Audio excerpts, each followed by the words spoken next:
थोड़ा पीछे हो जाओ।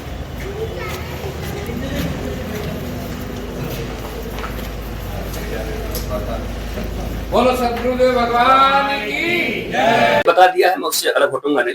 रावण भी हिंदू था, कंस भी हिंदू था।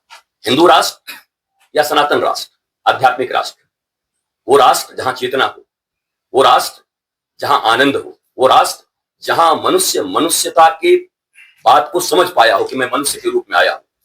तो हिंदू राष्ट्र, मुझे उससे चिढ़ भी नहीं है, सनातन का ही अंग है, उसका पार्ट है हिंदू।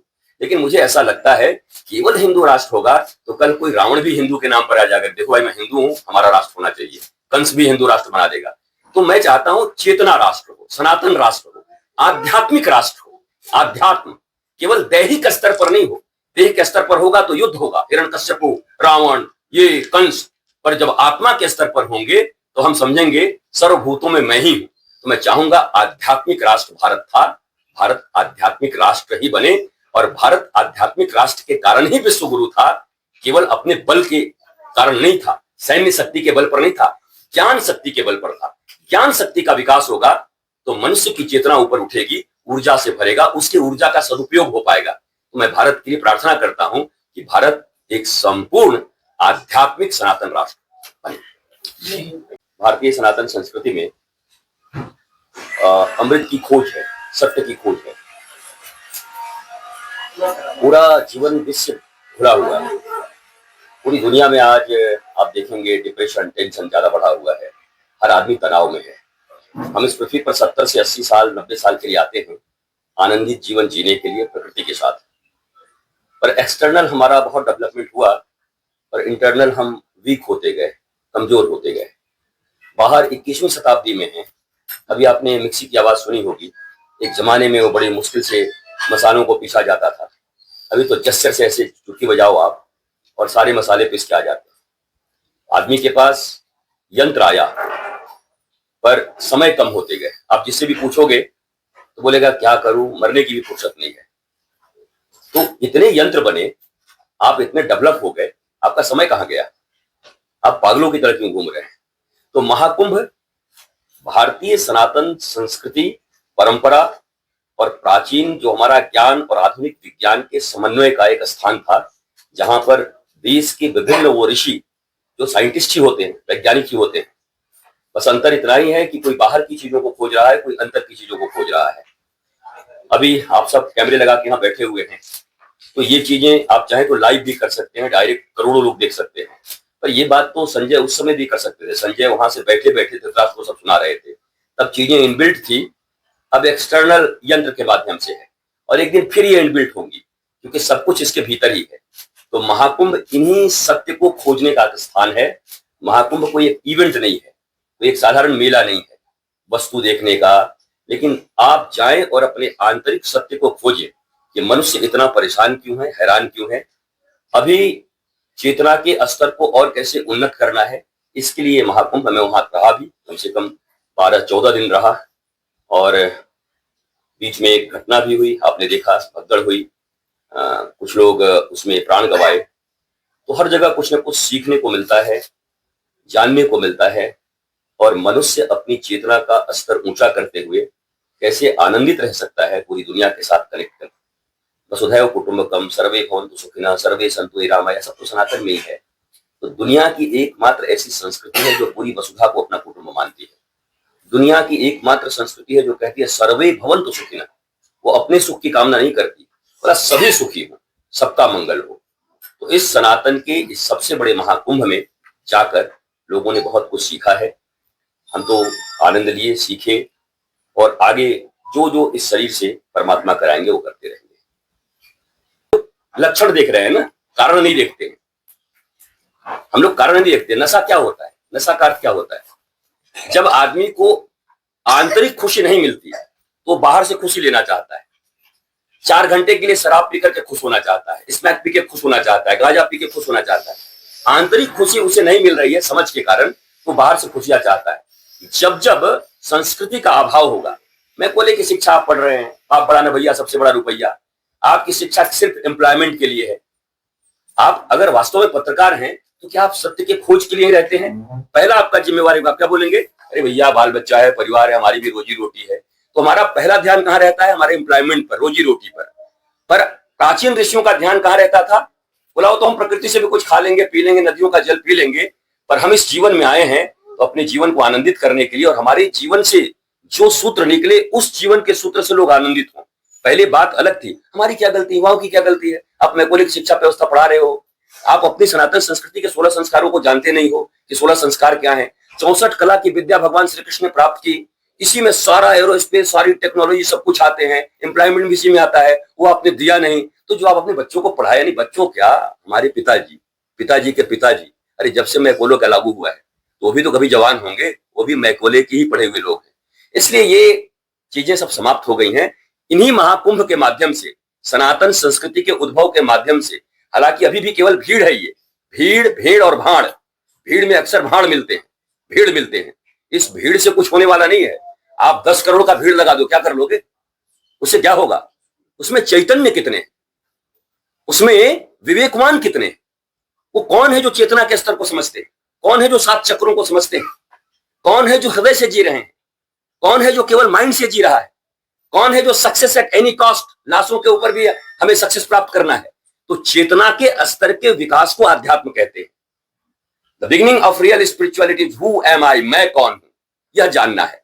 तो युवाओं को दोष मत दीजिए, नशा को भी दोष मत दीजिए।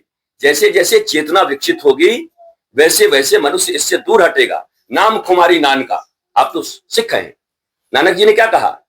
नाम खुमारी नान का। बोला हमको भी खुमार है, हमको भी नशा है। बोला किसका? बोला नाम का है। तो उनको नाम में नशा था।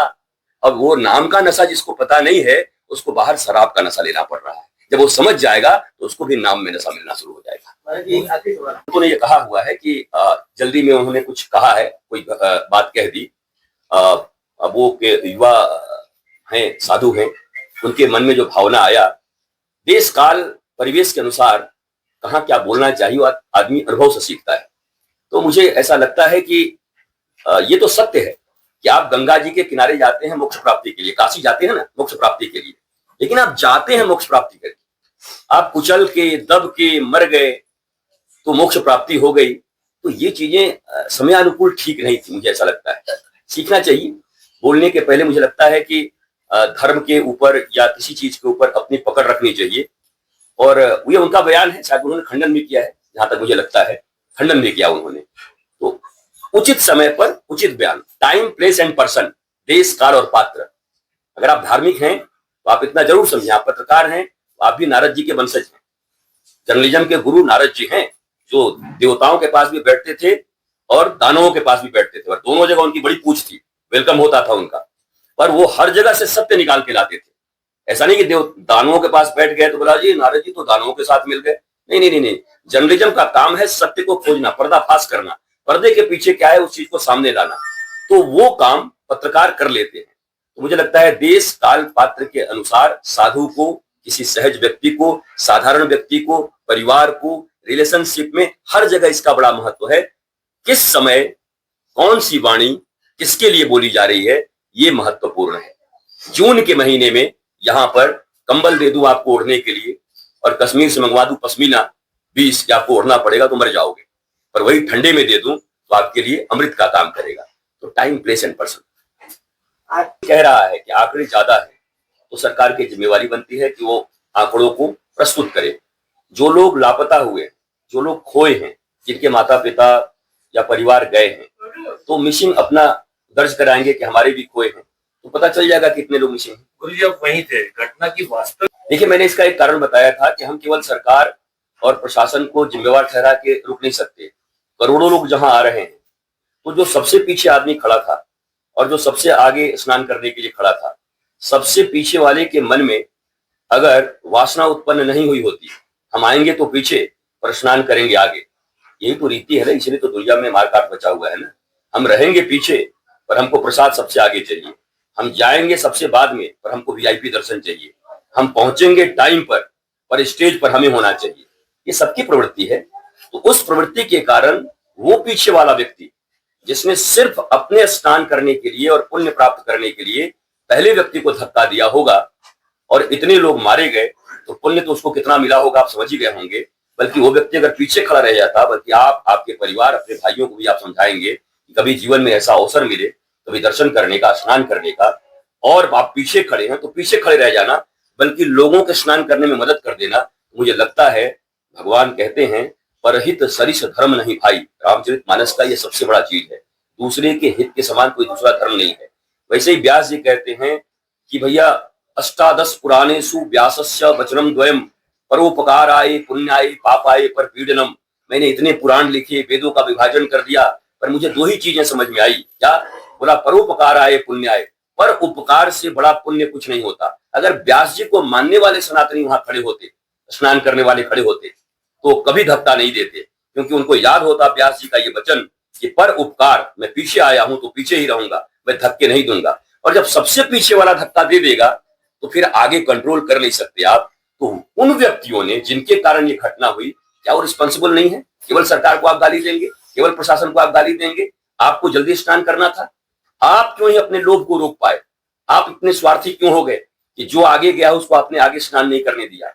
प्रशासन की भी चूक रही है, सरकार की भी चूक रही होगी। तो सब पर अब मिल करके बैठ करके जब कोई घटना होती है तो सभी मिल करके, सरकार, संत, समाज, ये तीनों मिल करके उसका निर्णय निकालते हैं। संत समाज अपना निर्णय दे रहा है, सरकार अपना निर्णय देगी और समाज अपना निर्णय देगा, और तीनों से हम निकालेंगे कि क्या कारण हुआ जिसके कारण इतना बड़ा भगदड़ हुआ। आगे ऐसी चीजें न हो, हालांकि ऐसा संभव नहीं है। भीड़ होगी तो भीड़ में ये घटनाएं चलती रहेंगी, दुनिया के किसी भी कोने में आप रहें, अमेरिका तक में हो जाती है। पर इसका अर्थ ये नहीं कि जिस कारण से हुआ उस कारण को हम दूर न कर सके। कम से कम आपने देखा होगा कभी जीवन में पुलिस को, भैया वाला छत काट के चोर घुस गया तो पुलिस को पता चला अच्छा छत भी काटा जा सकता है, तो छत पे पहरे लगा दिए। अरे भैया सुरंग बना लिया, तो अच्छा सुरंग काट के भी कर सकते, तो सुरंग पे लग गए। तो बोला नहीं नहीं, फिर अब दूसरा उपाय लगा लिया उन्होंने। बहुत सारे उपाय होते हैं। तो ये सब चीजें होती रहेंगी, हम सीखते रहेंगे, और सीख कर उन चीजों को दोबारा न दोहराएं। यही मनुष्यता है, यही मानवता है।